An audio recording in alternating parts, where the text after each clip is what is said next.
Hello, আসসালামু আলাইকুম। সবাই কেমন আছেন? আশা করি সবাই ভালো আছেন। আমি আল্লাহর রহমতে আপনাদের দোয়ায় ভালো আছি। তো আজকে আপনাদের সাথে শেয়ার করতে যাচ্ছি লাইকো মাস্ক, স্মার্ট মাস্ক, এগুলা মিনি প্যাকেটগুলা অনেক ভালো। এগুলো আপনাদের ওপেন পোর্সকে বন্ধ করতে সাহায্য করে, মুখের গভীরটাকে ময়লা দূর করতে সাহায্য করে। আপনাদের অতিরিক্ত তেল, যাদের মুখে অনেক অয়েলি, তারা এইটা ইউজ করতে পারেন। এটা অনেক ভালো। এটা আপনারা ইউজ করার আগে মুখটাকে ভালো করে ওয়াশ করে নেবেন। আমি আমার কমেন্ট বক্সে, আমার ডেসক্রিপশনে এটার আর পুরো ডিটেল এটা কীভাবে ইউজ করতে হয় আমি জানিয়ে দিব আপনাদেরকে। তো ধৈর্য সহকারে ভিডিওটা দেখবেন। আমার চ্যানেলে যদি নতুন হয়ে থাকেন অবশ্যই আমার চ্যানেলকে সাবস্ক্রাইব করবেন। তো এটা আমি ইউজ করার আগে ফেসটাকে ওয়াশ করে নিয়েছিলাম ভালো করে। তো আপনারা এটাকে ইউজ করবেন সপ্তাহে 2 বার, ডেলি ইউজ করবেন না, সপ্তাহে 2 বার যদি ইউজ করে থাকেন আপনাদের ত্বক উজ্জ্বল হতে সাহায্য করবে। আপনাদের যে ওপেন পোর্সগুলো আছে এগুলা মিনিমাইজ করবে।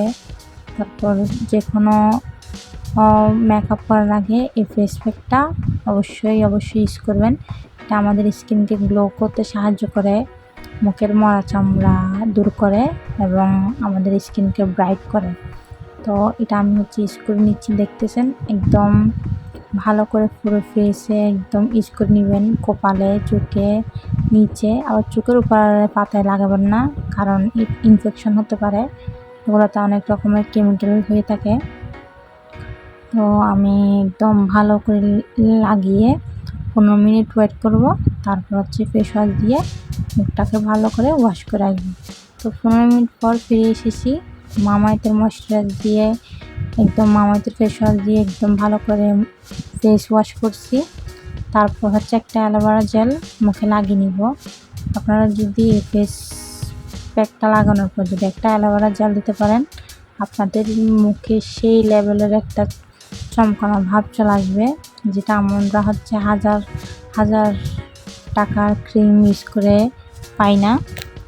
তো আপনারা এরকম করে মুখকে ম্যাসাজ করবেন। এই ম্যাসাজ করলে কি হয়, আমাদের ফেসের মধ্যে ব্লাড সার্কুলেশন বাড়ে, আর ফেসের যে রিঙ্কেল বাড়ার চান্স থাকে এগুলা কমে যায়। তো আপনারা কারা কারা আমার চ্যানেলে নতুন আছেন অবশ্যই আমাকে কমেন্ট বক্সে জানাবেন আপনারা কেমন ভিডিও পেতে চান। আজকের ভিডিওটা কেমন লেগেছে অবশ্যই জানাবেন, কারণ আমি এই ভিডিওগুলো আপনাদের জন্য করে থাকি। তো আপনারা যদি আমাকে লাইক, কমেন্ট, শেয়ার না করেন তাহলে ভিডিও করার মোটিভেশনটা চলে যায়। মাঝখানে ভিডিও করতাম না, আবার চিন্তা করছি আমি যা জানি আপনাদেরকে তা জানাই। আপনারা যদি কারো আমার কথা বুঝতে অসুবিধা হয় অবশ্যই কমেন্ট বক্সে জানাবেন, কারণ আমি একটু ভয়েস দিতে একটু আস্তে আস্তে কথা বলতে পছন্দ করি। তো আমার ভয়েসটা একদম ক্লিয়ার আসে নাকি আপনারা জানাবেন।